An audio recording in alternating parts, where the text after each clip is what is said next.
The island of Sodor had many visitors, and Sir Topham Hatt had scheduled more trains. Gordon, the big engine, had to work harder than ever before. "Come on," he called to the coaches. "Come on, come on, come on. The passengers rely on me to be on time."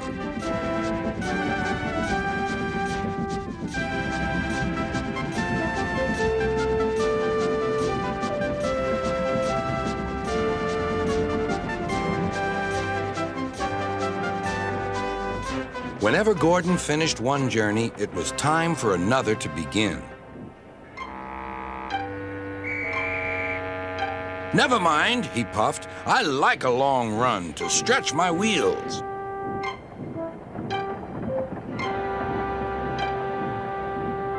Even so, Sir Topham Hatt decided that Gordon needed a rest.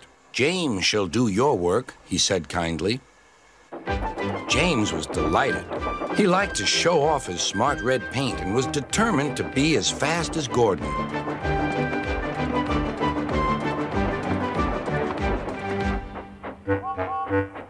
"You know, little Toby," he boasted, "I'm an important engine. Everyone knows it. I'm as regular as clockwork, never late, always on time. That's me." "Says you," replied Toby. Just then, Sir Topham Hatt arrived.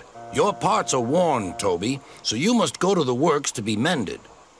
"Can I take Henrietta, sir?" "No. What would the passengers do without her?" Toby saw Percy by the water tower.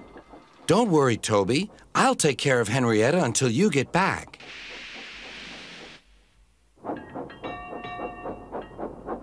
Soon Toby was out on the main line. He clanked as he trundled along. He's a little engine with small wheels. His tanks don't hold much water. He had come a long way and began to feel thirsty. In the distance was a signal. "Good," he thought. "There's a station ahead. I can have a nice drink and a rest until James has passed." Toby was enjoying his drink when the signalman came up. He had never seen Toby before. Toby's driver tried to explain, but the new signalman wouldn't listen. "We must clear the line for James with the express. You'll have to get more water at the next station."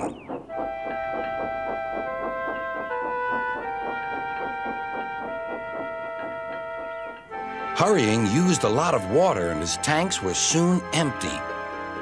Poor Toby was out of steam and stranded on the main line. "We must warn James," said the fireman.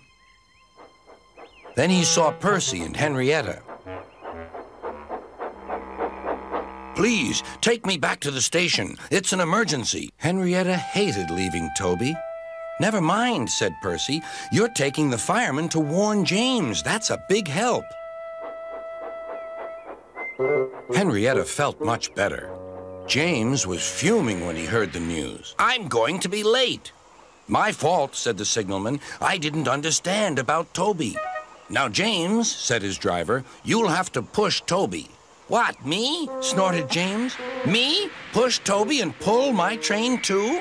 Grumbling dreadfully, James set off to find Toby.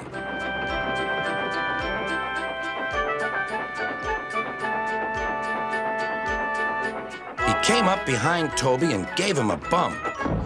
"Get on, you!"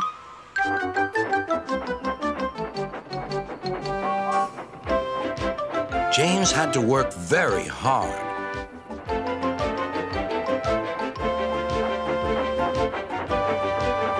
When he reached the workstation, he felt exhausted. Some children were on the platform. "Coo!